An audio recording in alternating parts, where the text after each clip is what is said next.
কে ওই আল্লাহর সাথে কোন উপাস্য আছে নাকি? কিন্তু খুব অল্প সংখ্যক লোকই তোমরা উপদেশ গ্রহণ করো। কথাটা কার? তাহলে বিপন্ন মানবতা যখন কাঁদে, মানুষ যখন বিপদে পড়ে নিরুপায় হয়ে ফরিয়াদ করে, তার ডাক শোনার কেউ নাই একজন ছাড়া। চিল্লায় বলেন তো তিনি কে? এজন্য আমরা ফরিয়াদের হাত কার দিকে তুলব? প্রিয় পটুয়াখালী বলেন, ফরিয়াদের দুটো হাত আমরা কার দিকে তুলবো? এবং খেয়াল রাখতে হবে, মাথার সাথে সেট করে নিতে হবে, আল্লাহ ছাড়া আমাকে উদ্ধার করার কেউ নাই। এই পৃথিবীতে কেউ আপন না। প্রিয় ভাই, বিপদে পড়লে বোঝা যায় কেউ আপন না। আপন শুধু একজন মহান সত্তা, তিনি কে? এটা কি আপনারা খেয়াল রাখতে পারবেন? হ্যাঁ, বিপদে আপদে কেউ আমাদের বাঁচাতে পারে না, তরাতে পারে না, মুক্তি দিতে পারে না, উদ্ধার করতে পারে না, একমাত্র আমার প্রভু ছাড়া, আল্লাহ ছাড়া। চিল্লায় বলেন ঠিক কিনা?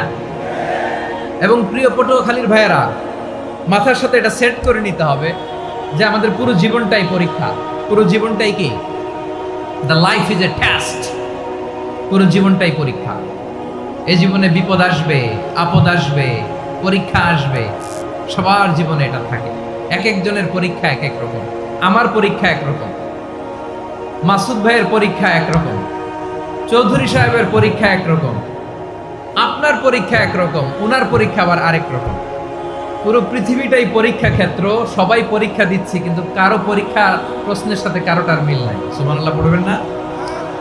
পুরোটাই পরীক্ষা ক্ষেত্র, সবাই পরীক্ষার্থী, কিন্তু প্রশ্নপত্র একটার সাথে আরেকটা মিলে না। ওয়ান ডাজন্ট ম্যাচ দ্য আদার।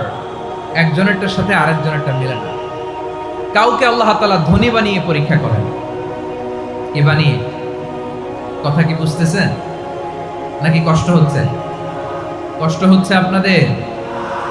কাউকে আল্লাহ ধনী বানিয়ে পরীক্ষা করেন, আবার কাউকে আল্লাহ তাআলা গরিব বানিয়ে পরীক্ষা করেন, কাউকে আল্লাহ অসুস্থ বানিয়ে পরীক্ষা করেন। কেউ দেখবেন যে দুরারোগ্য ব্যাধিতে আক্রান্ত, ডাক্তার বলেছে আর সময় নাই, দুরারোগ্য ব্যাধি, ক্যান্সার, যার নেই কোনো অ্যান্সার, তার জন্য পরীক্ষা হচ্ছে এই রোগ। আরেক লোক দেখবেন তার আবার রোগ বালাই নাই, মাশাআল্লাহ, তাকে আল্লাহ তাআলা আর্থিক দৈন্যতা, দারিদ্রতা দিয়ে পরীক্ষা করছেন। এরকম আছে না নাই? টাকা পয়সা নাই, দিন আনে দিন খায়, যা আছে তাতে চলে না, এটা তার জন্য পরীক্ষা। আবার আরেক শ্রেণীর লোক দেখবেন তাকে আল্লাহ অসুস্থতাও দেয় নাই, দারিদ্রতাও দেয় নাই, তার দাম্পত্য জীবনের সমস্যা আছে না নাই? স্ত্রী কথা শোনে না, অথবা ছেলে মেয়ে কথা শোনে না। তাহলে পরীক্ষা সবার জীবনে আছে, এক একজনের পরীক্ষাটা এক এক রকম। আল্লাহ তাআলা দেখতে চায় যে এই পরীক্ষার সময় আমরা কিরকম রেসপন্স করি।